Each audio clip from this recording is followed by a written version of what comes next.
ассалому алайкум дӯстони азиз, идома медиҳем ба ҳал кардани масъалаҳои маркази миллии тестӣ аз фанни физика.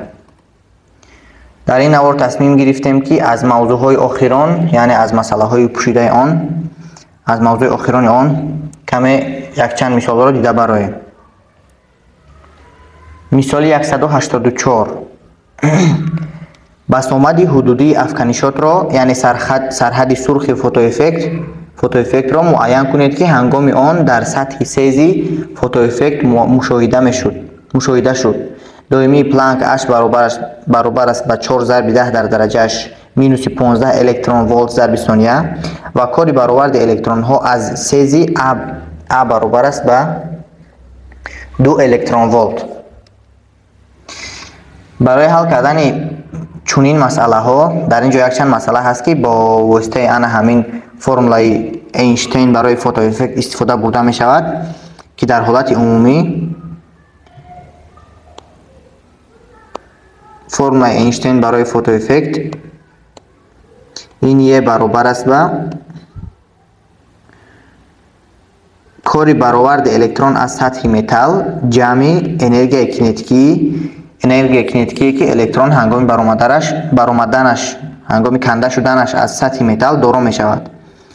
ин энергия бошад энергияи афканишоти фотонҳо мебошад, энергияи афканишот мегӯянд ва агар инро пурратар нависем энергияи афканишоти мо ин мешавад H ню ки мувофиқи формулаи Планк Е баробар аст ба H ню баробар аст ба кори бароварди электронҳо ҷамъи энергияи кинетикӣ ин мешавад mv квадрат тақсими 2 м массаи электронҳо. ва дар масъалаи 184 аз мо пурсидааст ки басомади ҳудудии афканишот, яъне сарҳади сурхи фотоэффектро ёбед, яъне нюро ёбед ҳангоми сарҳади сурх. ҳангоми сарҳади сурх, яъне барои сарҳади сурх энергияи кинетикии электронҳо баробар мешавад ба 0. яъне аз ана ҳамин формулаи бологӣ мо истифода мебарем. ана ҳамон энергия худаш баробар мешудааст ба кори бароварди электронҳо ҳангоми сарҳади сурх. ва дар ҷои энергия агар дар ҷои энергия гузорем, ман Е менависам бояд дар инҷо, ҳамон энергия баробар мешавад ба кори бароварди электронҳо ва дар сарҳади сурх мо гуфтем ки энергияи кинетикӣ 0 мешавад. пас аз формулаи бологӣ истифода бурда Е баробари А навистем ва боз гуфтем ки Е худаш дар алоҳидагӣ яъне H ню мешавад, яъне H ню баробар аст ба кори бароварди электронҳо. яъне дар ин формулае ки дида истодаед, ман дар ҷои Е ман гузоштам H ню, дар ҷои А бошад худи ана ҳамон А, яъне кори баровард. пас аз ин ҷо мо бояд H-ро пайдо кунем. H ба мо дода шудааст, мо нюро бояд пайдо кунем ки барои ёфтани ню баробар мешавад ба кори баровард тақсими H ин доимии Планк аст ва мегузорем дар ин ҷо кори баровард ин мешавад 2 электрон волт тақсими доимии Планк бошад 4 зарби 10 дар дараҷааш минуси 15 электрон волт зарби сония ва ин баробар мешавад ба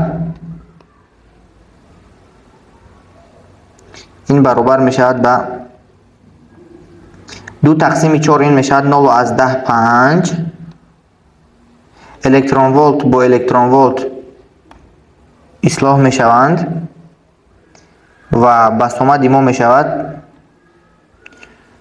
дар ин ҷо 0.5 зарби дар ин ҷо 15 доштем, 15 минуси 15 ва 0.5 дар ин ҷо 10 дар дараҷааш минуси 15 дар махраҷ қарор дорад. вақте ки ба боло меравад мешавад 10 дар дараҷааш плюси 15, яъне 10 дар дараҷааш мусбати 15 ва дар ин ҷо 1 тақсими сония мемонад, худи ана ҳамон воҳиди басомат, сония дар дараҷааш минуси 1, яъне ё ки 1 тақсими сония ё ки сония дар дараҷаи минуси 1 ё ин ки ҳерц ҳам мегӯянд. пас дар ин ҷо ню баробар мешудааст ба 0.5 зарби 10 дар дараҷааш 15 ҳерц ё ин ки 1 тақсими сония. ин ҷавоби масъалаи 184 мебошад. ва акнун масъалаи 185 ро мебинем. مسئله 185 رو میبینیم.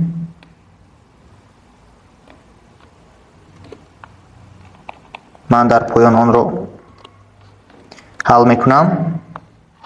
هنگام افکنش پلاتینا الکترون ها از سطح آن با انرژی کینتیکی ماکسیمالی 19 الکترون ولت کنده می شوند. اگر کاری برآورد الکترون ها از پلاتینا AB برابر است با 5 الکترون ولت، کاری برآورد 5 الکترون ولت باشد، انرژی افکنشات چقدر است؟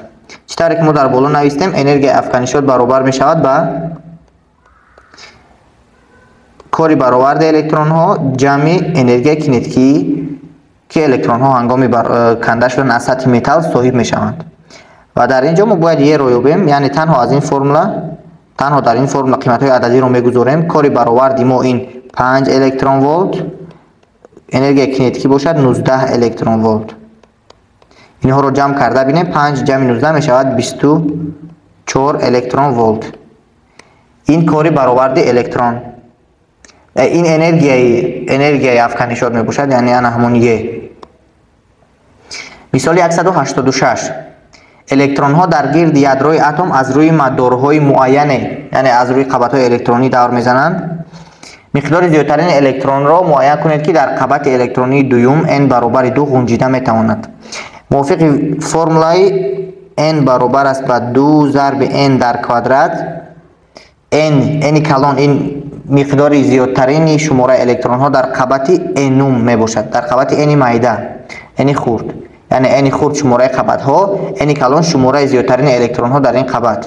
در اینجا میگذاریم این میشه 2 ضرب n، در جای n 2 میگذاریم 2 در کوادرات، 2 در کوادرات این میشه 4، 4 ضرب 2 8، یعنی جواب مسئله 186 این 8 می باشد.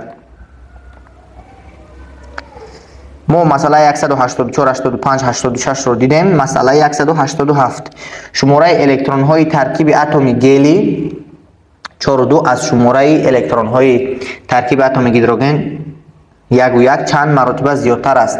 جواب رو با رقم نویسید. پیش از حل کردن این بیاید من درباره همین الیمنت ها صحبت میکنم که وقتی ما در اینجا یکم الیمنت x داریم، وقتی شما چنین میبینید در اینجا فرض کنید در جای x ما گلی داریم که 4 و 2 در بالا و پایین آن 4 و 2 داریم و این 4 را که در بالا هست ما با حرف a اشاره میکنیم، 2 که در پایین است با حرف z، یعنی az. در یکم الیمنت x داریم که چون مثل همین گلی 4 و 2 و در اینجا هیدروژن هم 1 و 1، در اینجا یکم رقم a و z داریم. حاضر ما درباره a و z گپ میزنیم که a چی معنا دارد و z چی معنی دارد. a این نام دارد عددی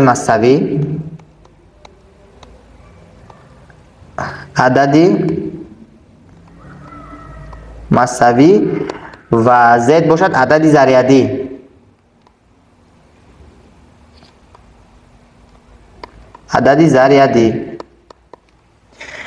و a و z وقتی که با شما جدول الیمنت های شیمیایی داده شده است، شما میتونید از روی جدول a و z رو معین کنید و a در اینجا در جدول چطور a و z رو معین کرده میتونید. من در اینجا برای مثال کربن رو آوردم.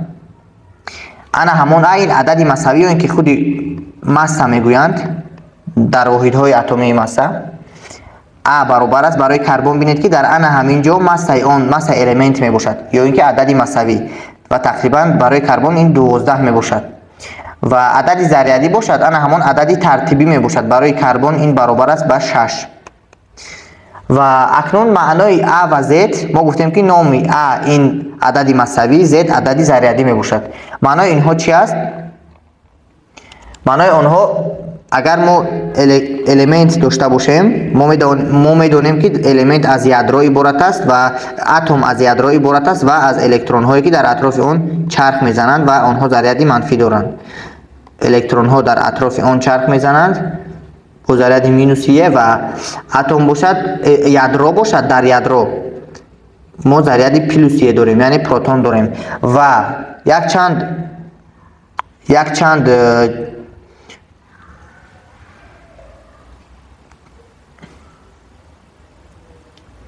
چند قاعده رو من حاضر قید میکنم. ببینید شماره پروتون ها در یادرو شماره پروتون ها یعنی Z این شماره پروتون ها می باشد یا اینکه عدد ذریعی.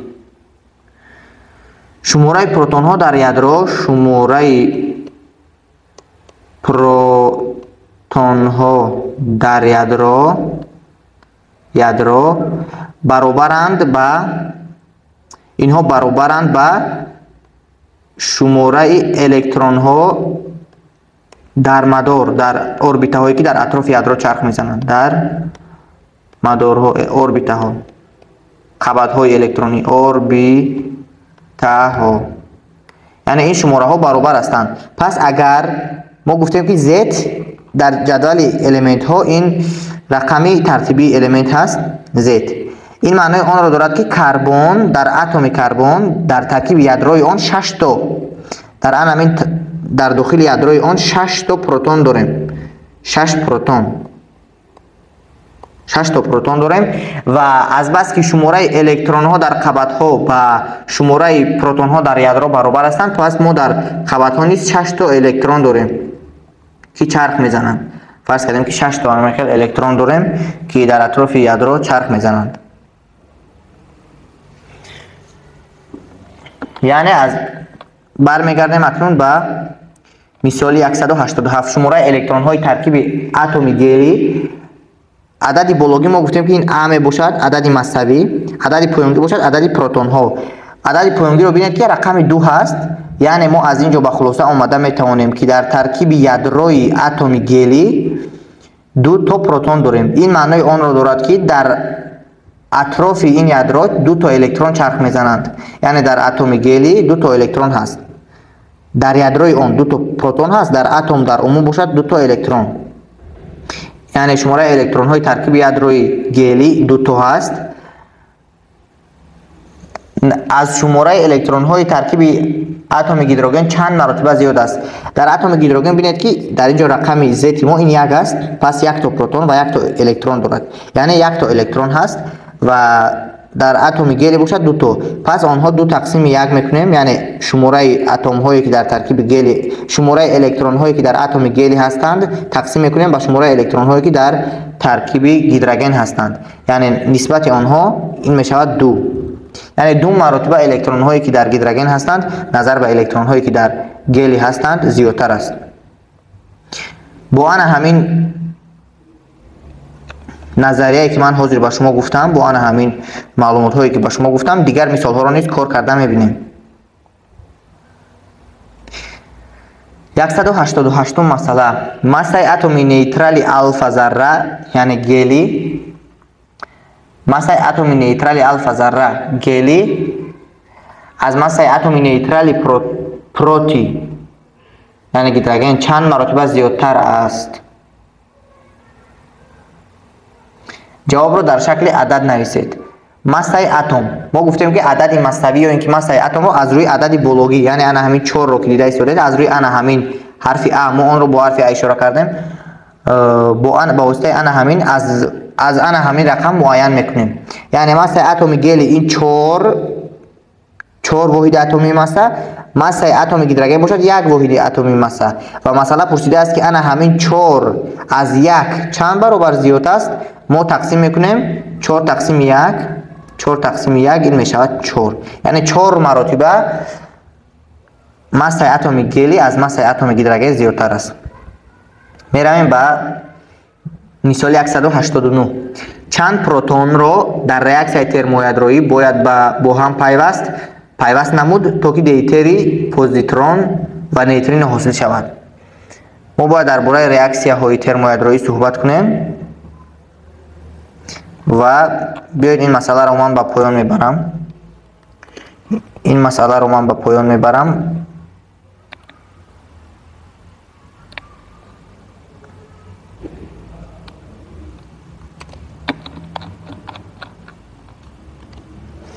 یعنی چند پروتون رو در ریاکسیون ترمویادرویی باید به هم پیوست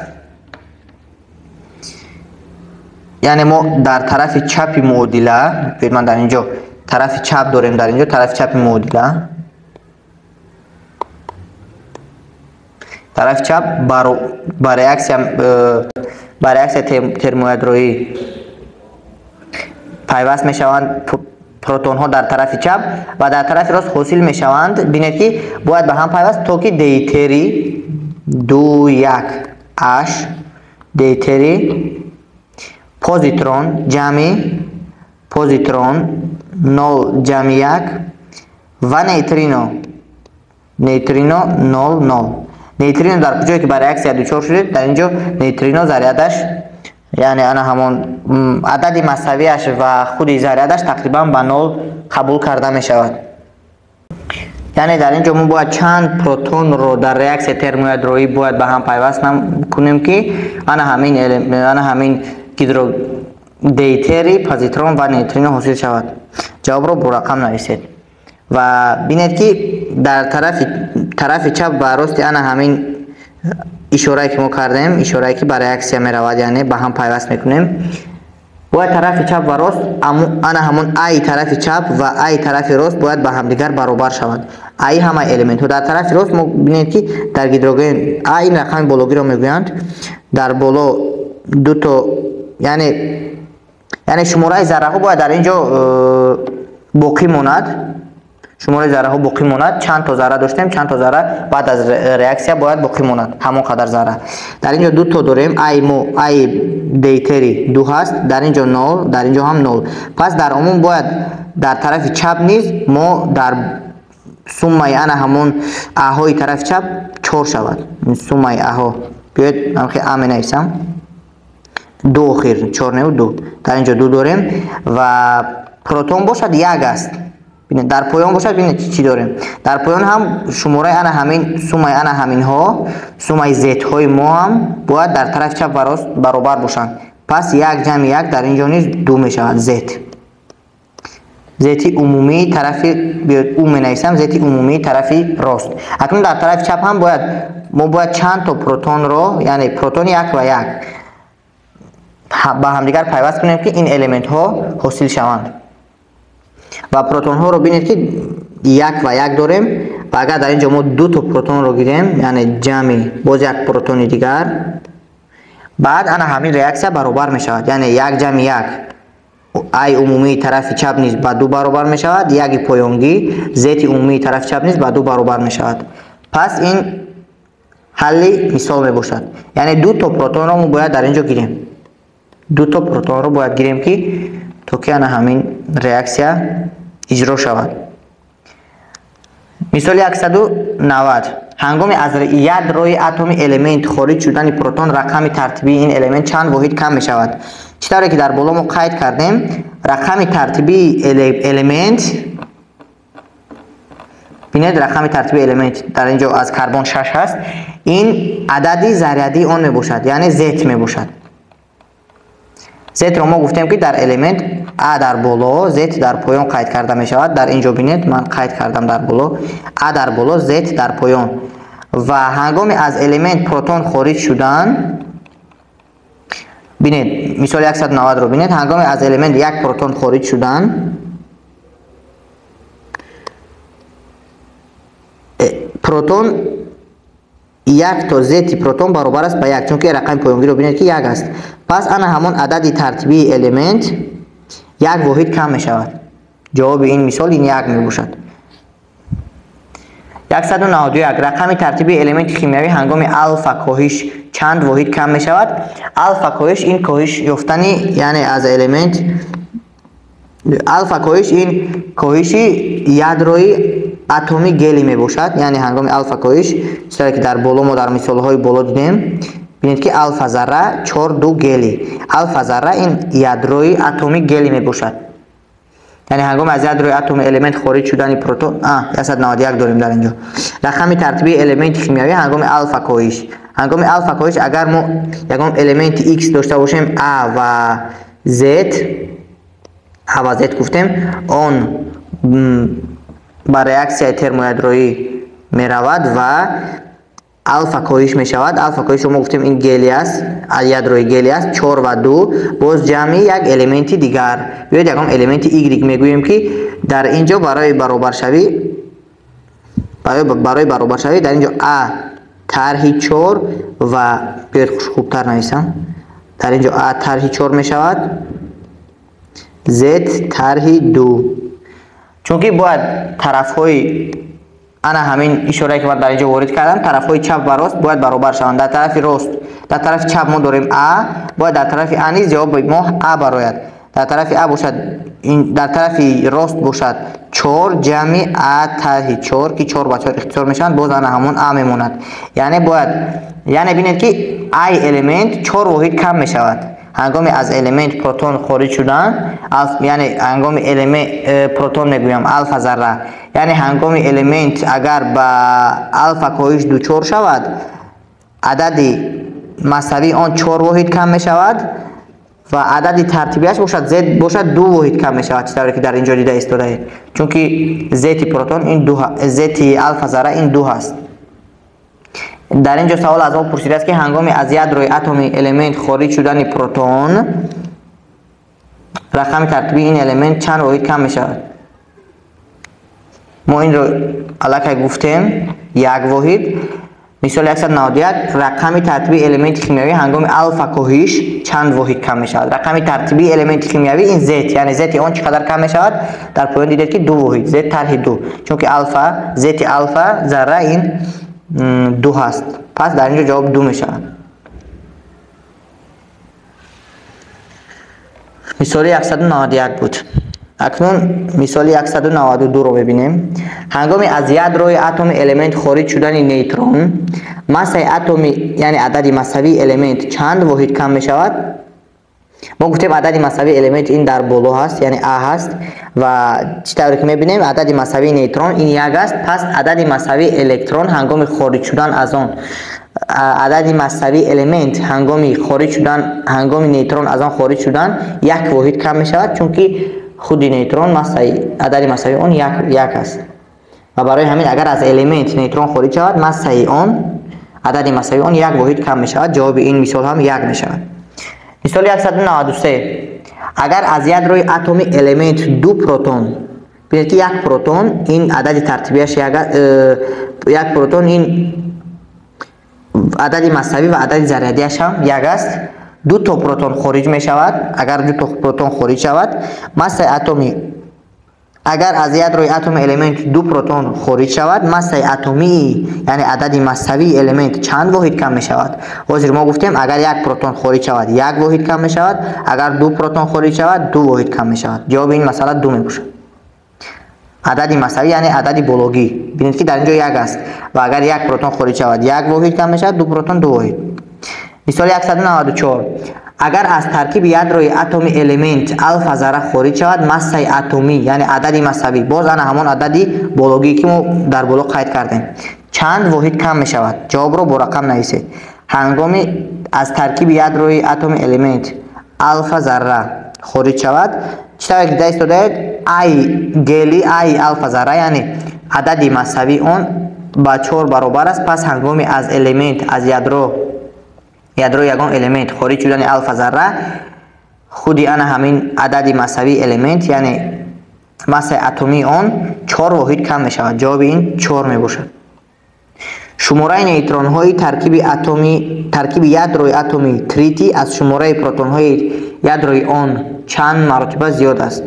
شماره نیوترون های ترکیب یادروی اتمی تریتی از شماره پروتون ها، ما گفتیم که انا همین A عدد مساوی، ببینید که در اینجا برای تریتی داریم 3 و 1.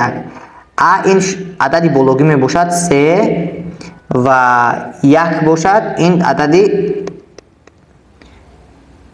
پروتون ها 1 است برای تریتی و در شرط مثلا با ما گفته است که شماره پروتون ها از نیوترون ها چند مرتبه زیادتر است. شماره نیوترون ها از پروتون ها چند مرتبه زیادتر است و چطوری که میبینید در اینجا قید کردن لازم بود که A این شماره عمومی پروتون ها و شماره عمومی نیوترون ها می باشد، یعنی N در اینجا شماره نیوترون ها، شماره پروتون ها، اگر آنها جمع شوند در عموم A پیدا می شود، یعنی A این سومه شماره های پروتون ها و نیوترون ها می باشد که در اینجا با ما معلوم است از element معلوم است که Z اون با 1 برابر است، یعنی 1 تا پروتون دارد. در عموم در ترکیب یادرو A این شماره ذره ها رو در ترکیب یادروی الیمنت ifade میکند. یعنی در عموم شماره ذره های در ترکیب یادروی الیمنت جایگیر بوده 3 تا هستند. اگر یک تای آن پروتون باشد پس 2 تای آن نیوترون می شود. یعنی از این معادله ما میتوانیم n را یابیم. n برابر می شود به a طرح z. a این 2 هست، آخر a این 3 هست، 3 طرح 1 می شود 2. پس در ترکیب یادروی اتمی تریتی ما 2 تا نیوترون داریم. 2 تا نیوترون داریم و پروتون باشد 1 تا داریم. یعنی چند مرتبه زیاد است پروتون از نیوترون، آخر نیوترون از پروتون، این 2 مرتبه، یعنی 2 تقسیم 1. جواب این 2 تقسیم 1 2. مثال 196. اگر از یادروی اتمی رادی در اینجا 226 88 الفا ذره جدا شود، اگر از یادروی اتمی رادی الفا ذره جدا شود، الیمنتی حاصل شده صاحب چند پروتون خواهد شد؟ الیمنتی حاصل شده. بیاید این یک سری رو می نویسیم در اینجا. رادی 226 و 88 226 و 88 از ترکیب رادی یک الیمنت و پروتون و جمع یک الیمنتی نامعلوم با عددهای با a و z جدا می شوند. الیمنت حاصل شده یعنی همین x رو ما باید پیدا کنیم صاحب چند پروتون. x رو پیدا نمیکنیم، ما باید یابیم که x صاحب چند پروتون یعنی z x با چند برابر است. پس چه طوری که ما نوشتیم باید سومای ذره ها در طرف چپی همین اشاره ستریلکا و سومای ذره ها در طرف راست برابر باشند. در پایان ما داریم 88، این برابر است به در پایان پروتون 1 جمع زتی الیمنتی نامعلوم و از اینجا زتی الیمنتی نامعلوم رو پیدا کنیم. اگر این میشود 88 طرح 1 یا اینکه 87. یعنی شماره پروتون ها در یادروی اتم حاصل شده، در یادروی الیمنت حاصل شده 87 می باشد. جواب این مسئله 87. این بود مسئله 197 آخر.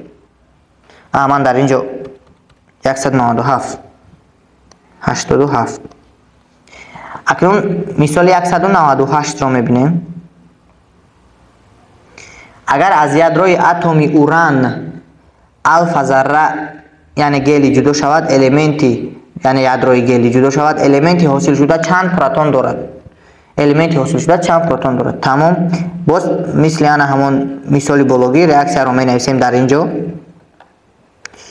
مثال 198. اگر از اتم 238 92 در اینجا اوران داریم، اوران 238 و 92 برای ریاکسیون می رود، یعنی از آن الفا ذره و الیمنتی نامعلوم. الفا ذره این یادروی گلی 4 و 2 باز جمع الیمنتی نامعلوم a و z و باید ما شماره پروتون های